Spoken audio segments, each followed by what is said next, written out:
नीचे गाइस, तो आप सब लोग का स्वागत है एक और नई वीडियो में। तो आज हम लोग बात करने वाले हैं वन पीस के टॉप बैडेस्ट विलन्स के बारे में। और ये पूरी मेरे ओपिनियन पे बेस्ट पूरी 10 की लिस्ट है। अगर आपका कोई विलन नीचे ऊपर आता है तो आप कमेंट में बता सकते हो आप किसको ऊपर रखना चाहोगे। तो शुरुआत करते हैं इस वीडियो को। और टॉप 10 में जो आता है उसका नाम है बगी द क्लाउन। और ये हमें कुछ ज़ोरो के हमारे क्रू में ज्वाइन होने के बाद वाले आर्क में दिखाता ये, जिस वक्त ये नामी के बेस में चल रहा था तभी। और ये मतलब विलन के लिस्ट में आने का इसका एक रीज़न ये है कि थोड़ा अभी ये 4 एम्परर में आ रहा है। अब भी ये रिसेंट के टाइम में, पहले बहुत ज़्यादा अननोइंग और बहुत ज़्यादा वीक था ये, बट अभी तो ये है। बट ये चीज़ बोलूँगा आप कि ये तो पीछे इसका क्रोकोडाइल और मीहॉक है खुद हिमसेल्फ, तो इसलिए ये इतना ऊपर आ रहा है। बट इसका एक मेन पॉइंट आता है कि इतना ओडा सेंस से इसको आगे क्यों पुश कर रहे हो। 4 एम्परर बन चुका है, ये बहुत बड़ी बात होती है ये। बस इतना ही कुछ बोलना इसके लिए काफ़ी था। और मरीन फोर्ड वॉर में भी इसने काफ़ी ज़्यादा हिम्मत दिखाई थी, जिसकी वजह से इसको टॉप 10 की लिस्ट में तो रखना जायज़ बनता ही है। टॉप 9 में जो आता है वो है हमारा आर्लोंग। और ये काफ़ी लोगों को पता होगा आर्लोंग आर्क जो चल रहा था, जो नामी के ऊपर पूरा बेस्ड था, उसमें मुझे इतना ज़्यादा गुस्सा आया है। मतलब ये आर्लोंग के ऊपर, और मतलब इतनी जब लूफी ने इसको ना खुद ही तोड़ी थी तब तो पूरा ऐसा मन कर रहा था ना कि काश में भी होता, काश में भी मारता। और वो मतलब मेरा one of the best arc है आर्लोंग पार्क आर्क जो चल रहा था, बहुत ज़्यादा बेस्ट है। और मतलब ये जो आर्लोंग है ये काफ़ी ज़्यादा अनोइंग भी था, बट ये सेम टाइम में इंसानों से बहुत ज़्यादा हेट भी करता था। और ये काफ़ी ज़्यादा ब्रूटल, इसकी जो मेंटेलिटी थी वो भी बहुत ज़्यादा ये थी। बट हमारा जो लूफी है वो किसी के सामने रुकता नहीं है, और उसने इस आर्लोंग का काम खल्लास कर दिया। और फिर हमारा जो हमें एक नई क्रूमेंट मिली नामी नेविगेटर, और हमारा उसके बाद आर्क दूसरा चलना स्टार्ट हो गया। और टॉप 8 में जो आता है उसका नाम है लूची। और आप लोग उसका नाम सुन के जान लेंगे वो ये कौन है, क्योंकि इसने जो हमारे मतलब रॉबिन के सामने जो ये फ़ाइट हुई थी हमारी, जो एनियस लॉबी की फ़ाइट थी, जो उन्होंने जो फाइट की है लिटरली बॉम्ब। उस टाइम फर्स्ट टाइम मुगिवारा क्रू ने जाके खुद ऑफिशियली मरीन के उस फ्लैग को जलाया था। और लिटरली उस वक्त गूज बम्प्स तो नेक्स्ट लेवल पे थे।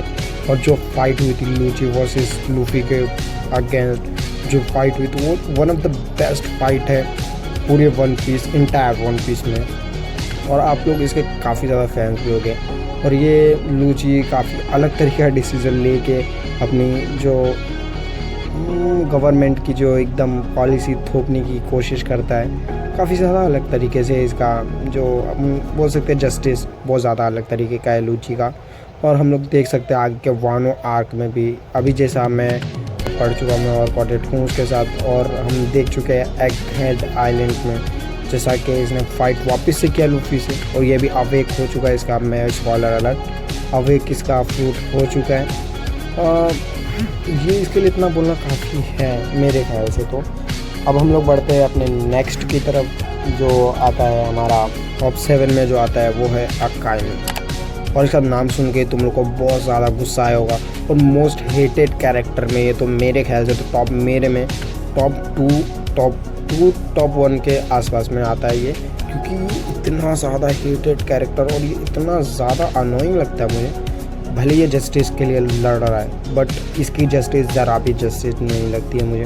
क्योंकि उसी सेम टाइम किसी आइलैंड पे इतने ज़्यादा लोग भूख से प्यास से इतने सारी चीज़ों से मरते हैं, और उस टाइम ये मतलब कि पायरेट के पीछे इतनी गंदी तरीके से पागलों से पड़ा हुआ। अगर वही चीज़ वो उसको सुधारने के लिए लग जाए, जो डो फ्लामिंग जो स्लेव बना के रखा था वहाँ के कंट्री के बंदों का, अगर उसमें वो ज़रा भी गौर करता और वो उसको संभालने की कोशिश करता तो ऐसा नहीं होता।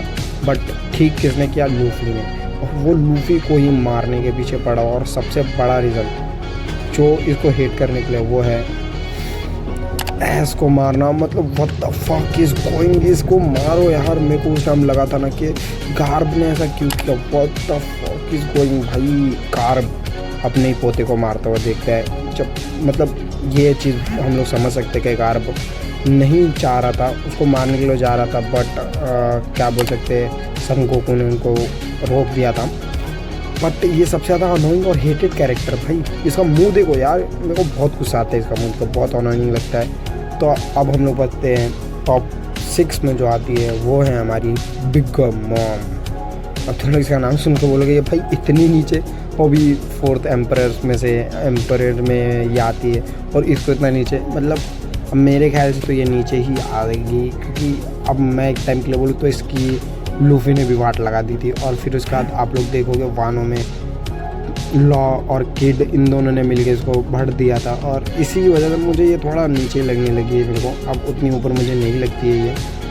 बिग मॉम हमें केक जो हमारी आइलैंड आर्क चल रही थी उसमें दिखी थी, और हमें मतलब पता हम सबको कैसी है ये, मामा मामा करके चिल्लाती है। बट मुझे काफ़ी ज़्यादा फनी लगता है जब ये मामा मामा करती है, और ये इससे जो नामी की वो होती है फटती है, वो भी काफ़ी ज़्यादा फ़नी लगता है। बट मुझे ये इतनी स्ट्रॉन्ग लगती नहीं है जैसे 4 एम्परर्स होते हैं। अब ये मेरा ओपिनियन है, आप लोग का ओपिनियन बहुत ज़्यादा अलग हो सकता है, बट ये मेरा ओपिनियन है।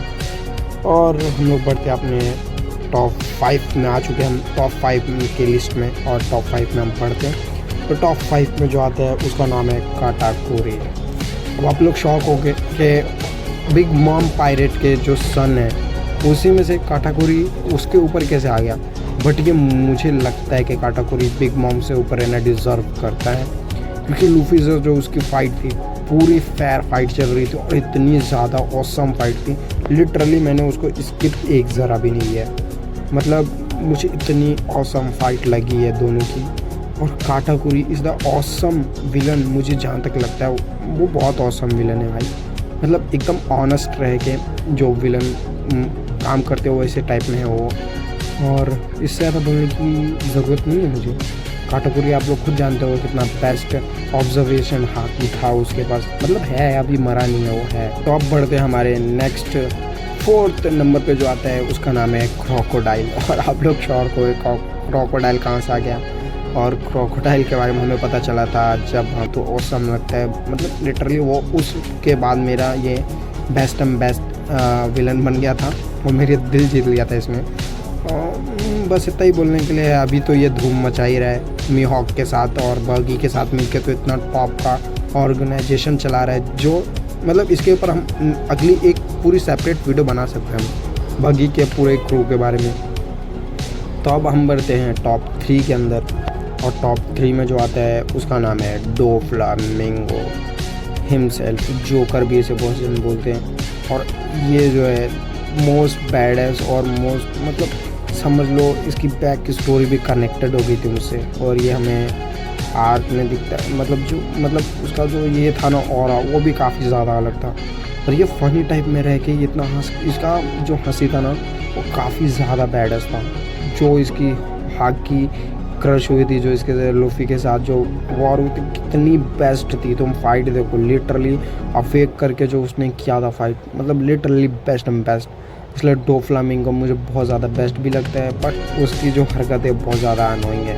मतलब उसने इतने सारे लोगों को स्लेव बना के रखा था, और उसने किंग हाकी को, जो मतलब सुप्रीम किंग हाकी जो होती है, सुप्रीम किंग हाकी पूरे वन पीस में सबसे स्ट्रॉन्गेस्ट हाकी है, उसको उसने बचपन में ही अवेक कर लिया था, एकदम बचपन में। तुम इससे उसकी पावर जान सकते हो कितनी ऑसम पावर है, और वो खुद हिमसेल्फ एक सेलेस्टियन ड्रैगन है, तो तुम इससे भी जान सकते हो उसकी पावर कितनी है, नेवी में भी और वो ऐसे भी। बट उसको लूफी ने उसकी फुद्दी छड़का दी और उसके ऐस में किक कर दिया, जैसा कि वो हर टाइम लूफी बोलता है। और अब हम बढ़ते हैं हमारे सेकंड मोस्ट हेटेड, मेरे लिए तो विलन है, जो है टॉप 2 में जो आता है उसका नाम है ब्लैक बियर्ड AKA टीच, जो इतना ज़्यादा ऑनिंग, इतना ज़्यादा मैं उसको हेट करता हूँ। मतलब उसने पहले तो वाइट बियर्ड को धोखा दे के वो अपनी डेविल फ्रूट टेक लेता है, और फिर उसके बाद वो ऐस को, मतलब ऐस को दे देता है एग्जीक्यूशन के लिए, लिटरली नेवी को। मतलब उसकी वजह से पूरी मरीन फोर्ड वॉर हुई, और उसने आके लास्ट में वाइट बियर्ड का भी फ्रूट ले लिया। लिटरली इसको क्यों ओडा सेंसे इतना पावरफुल बना रहे हो, इतना अनोइंग कैरेक्टर है। और ये हमें दिखता है, इंट्रोड्यूस तब होता है जब स्काइप या आर्क चल रहा होता है। आप लोग ध्यान से देखो, उस टाइम नॉर्मल कैरेक्टर लग रहा होता है, एकदम नॉर्मल, बट इतने बड़े कैरेक्टर को आप लोग इंट्रोड्यूस एकदम नॉर्मल तरीके से करवा रहे हो। Oda Sensei is the best. मतलब मैं अभी कुछ जवाब नहीं दे सकता, इतने ज़्यादा बेस्ट तरीके से उन्होंने इंट्रोड्यूस करवाया था इस ब्लैक बियर्ड टीच को। और ये अब भी करेंटली 4 एम्परर भी है, और उसके बाद सबसे बैडेस्ट क्रू है। मतलब सभी क्रू के बाद सभी के पास ऑलमोस्ट एक डेविल फ्रूट है, वो भी काफ़ी ऑसम डेविल फ्रूट है। और इसके में खुद हिमसेल्फ एक एडमिरल भी आता है इसके अंदर, आप लोग जानते होंगे उसका नाम मुझे याद उतना तो नहीं आ रहा है, बट फ्रोज़न उसके पास पावर थी। अब हम लोग बढ़ते हैं टॉप 1 के ऊपर, और टॉप 1 में आप लोग ने गैस कर ही लिया होगा जिसका नाम है काइडो। और मतलब इसका नाम सुन के आप लोग को पता चल गया क्यों मैंने इसको ऊपर रखा है।